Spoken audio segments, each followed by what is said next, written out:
Okay, today we'll be doing a topic called laws of indices. Okay, basically to do well for this topic, you need to familiarize yourself with all the 6 laws of indices here. Okay, so let's go through them one by one. Now first, if you have a constant, this a here can be any number, this a here can be just a constant, right? For example 5, for example 6, 7, 8, alright, 3.2, 4.1, any fixed number as a constant. Now this constant raised to a certain power, when you multiply by the same constant raised to a different power, right, the end result would be that same constant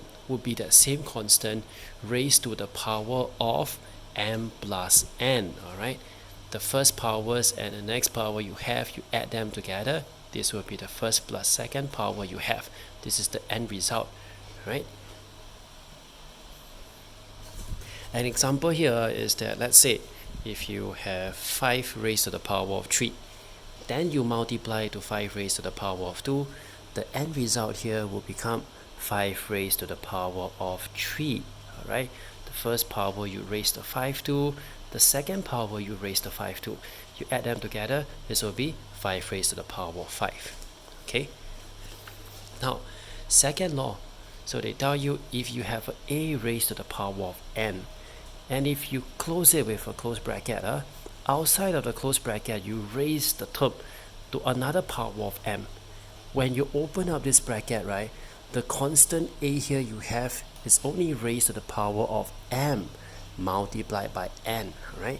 It's m multiplied by n when you open up this bracket. Okay, let's have an example here. Let's say if you have 5 raised to the power of 3, and outside of this bracket, right, you raise it to the power of 2. Now when you open up the bracket, the end result will be 5 raised to the power of 3 times 2, and that gives you 5 raised to the power of 6, right? So open up the bracket, you multiply the power, and you get the end result. Okay, here is the third set of this law of indices. You have a raised to the power of m divided by a raised to the power of n. Alright, when you want to obtain the outcome, do take note, it's the reversal of the multiplication sign just now we have done in law, the first law of indices there. Let's say if you have a raised to the power of m, right, multiply to a raised to the power of n, you add the powers up together. When you have a divisor, alright, when you take the am divided by an, when you have a divisor sign here, what you're gonna do is not to sum up the powers. What you're gonna do here is to subtract the power. So you take the first power and then the next power, you subtract them, and this will give you the outcome. Right? So an example of this is something like if you have 5 raised to the power of 3 divided by 5 raised to the power of 2. The end result here would be 5 raised to the power of what? Remember, it's the subtraction of the power. So it's gonna be 3 minus 2. That gives you a 1. Alright. Okay, let's go to the fourth law of indices here. Now, fourth law tells you that if you have something of a constant a, this a can be any number, raised to the power of 0. Do bear in mind that any fixed number raised to the power of 0 would always give you 1, right? Would just give you 1. So here, there's an example here. If we have 5 raised to the power of 0, this will give you 1. Alright, just add more example. If you have 6 raised to the power of 0, this will give you 1 too.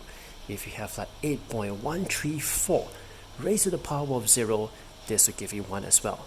Alright, so these are some examples. Always, any number, any constant raised to the power of 0 gives you 1. Okay, let's go on to the fifth law. Fifth law of indices tells you that if you have a raised to the power of minus 1, this minus 1 tells you that you should place the whatever term you have in front of the minus sign in the denominator. Right? So let's say if you have a raised to the power of minus 1, this is just 1 over a. Let's say if you have a raised to the power of minus n, whatever term you have in front of this minus sign, alright, you raise the a to that power and then place it in the denominator. So this becomes 1 over an. An example of this is, okay, hold on a moment. Okay, an example of this is something like if you have 5 raised to the power of minus 1, you just put the 5 in the denominator of the fraction. If you have 5 raised to the power of minus n, right, this will be equivalent to 5 raised to the power of n, right?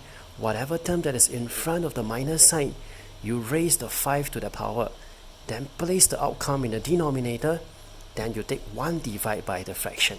So this will be the answer here. Okay, let's move on to the last laws of indices here. Okay. This one, you need to take some practice to get yourself familiarized with this. Let's explain slowly in detail.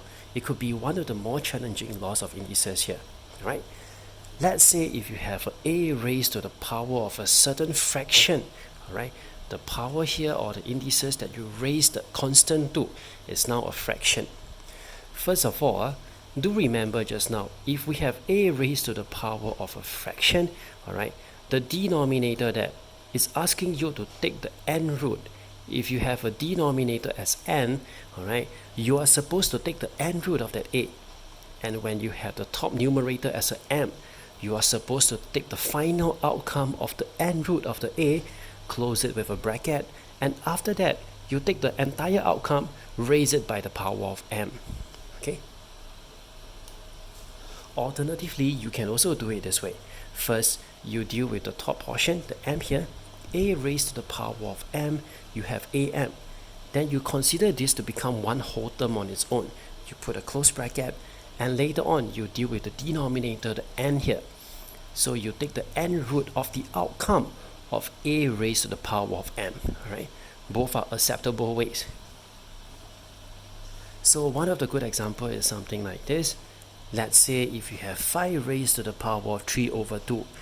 Now 3 over 2, this 5 raised to the power of 1/2 itself, right?